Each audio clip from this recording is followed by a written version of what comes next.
Now, we understand today amendments to the Social Security Act are likely to go into the lower house of federal parliament today. Now, those changes would see something like 20,000 welfare recipients in the Northern Territory move from income management and the Basics card, which has been used for income quarantining since intervention in 2007, onto the cashless debit card, which is slightly different, more flexible than the Basics card. It is likely to be able to be, or will be, if we have the example from other jurisdictions, 80% quarantine rather than the 50% quarantining, which is currently the situation for the Basics card, though we do understand people currently on a 50-50 split would be transitioned, though new recipients may very well be on an 80-20 split. Anyway, the Act is, or the amendments are about to go to the lower house. The key vote in the upper house, in the Senate, will be Jacqui Lambie, the Senator for Tasmania. So what is she thinking? We've actually tried to contact Jacqui Lambie's office to see what she's thinking about the amendments and whether or not the cashless debit card should come in. Of course, critics of the cashless debit card said it just entrenches welfare dependency. It actually has no measurable benefit, even though the first review, well, you'd have to say that the first review, they couldn't actually measure the benefit according to the National Audit Office. So what's going to happen? Malarndirri McCarthy is Labor Senator for the Northern Territory. Good morning. Good morning, Stuart, and good morning to your listeners. Now, Malarndirri McCarthy, as I understand it, is going to the lower house today. Fair to say it's going to make it through the lower house, given this is coalition policy? Yes, that's usually the protocol given their numbers in the House. And we expect that if it is the case of being passed through the House, that we would then debate it quite intensely in the Senate. But can I just say to you, Stuart, and your listeners, that we do have a delegation here from Central Australia. My hope is that there will be enough concern by the independent members to actually delay this bill. So, what, not even getting into the lower house? It will obviously get to the lower house and then delay it in the Senate? Absolutely. My hope is that if there is still concern amongst the crossbenchers, if they haven't made a decision, then that may mean the government isn't confident enough to bring it into the House. But that's a hopeful scenario, obviously, that I'm hoping for and that the delegation from Central Australia is hoping for. But it's quite likely that it possibly still will go through the House. Can you tell us who's been there from Central Australia? Yes, of course.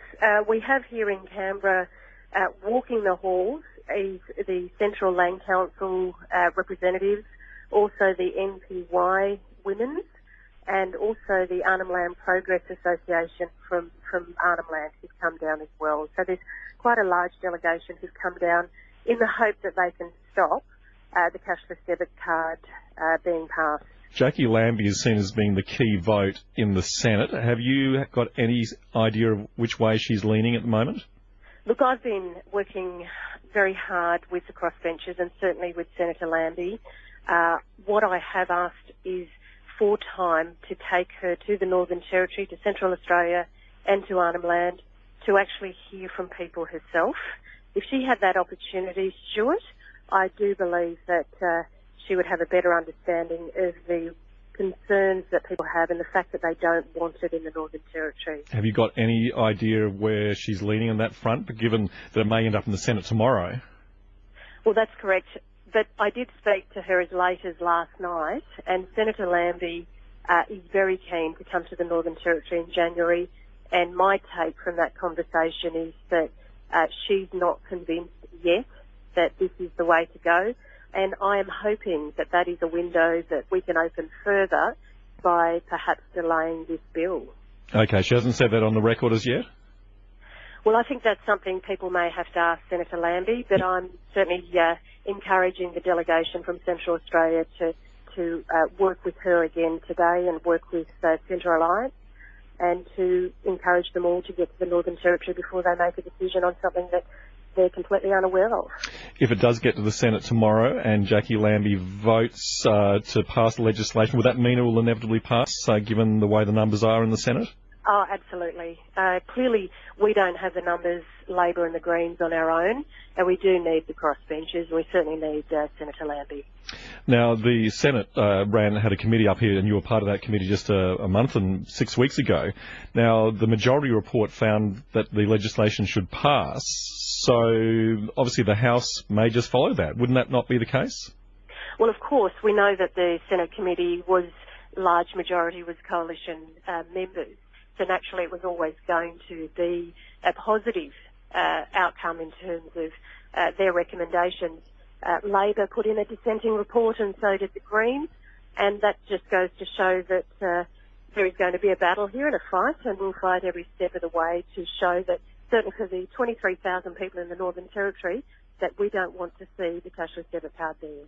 Just on the basics of that, what difference would it make if people would just transition from the current income management and basics card to the cashless debit card? More flexibility to be able to people to shop in more places? I mean, surely, given, and you mentioned MPY, who used to be in favour of the basics card, surely it would just be transitioning to a similar system. Well, it's not that simple. That's what they'd like. Yes, certainly the advocates for the card would like you to think. But we're talking about people who want to have choice. Even people on the basics card now would like to know that they can opt in and opt out. That choice is not there, certainly also with the cashless debit card. The other concern that we certainly have, Stuart, is that with the cashless debit card, the minister can have the power to quarantine 100% of your income. And we're very disturbed by that.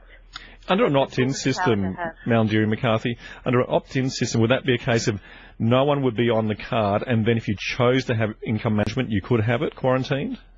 Well, Labor's always maintained that if people feel that it's something they want to do, then that is a choice they make. But that's only a new, because like in the past, that Labor supported the trials of the CDC, and of course, the income management was very much part of Labor policy from 2007 onwards.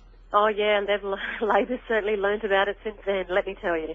And I think certainly since I've come into the Senate, I've been very vocal that this is not the case on the ground, that people do not want to be compulsorily forced onto these programs. Malarndirri McCarthy, must leave it there, but thank you so much for your time. Malarndirri McCarthy speaking to me earlier today here on ABC Radio Alice Springs.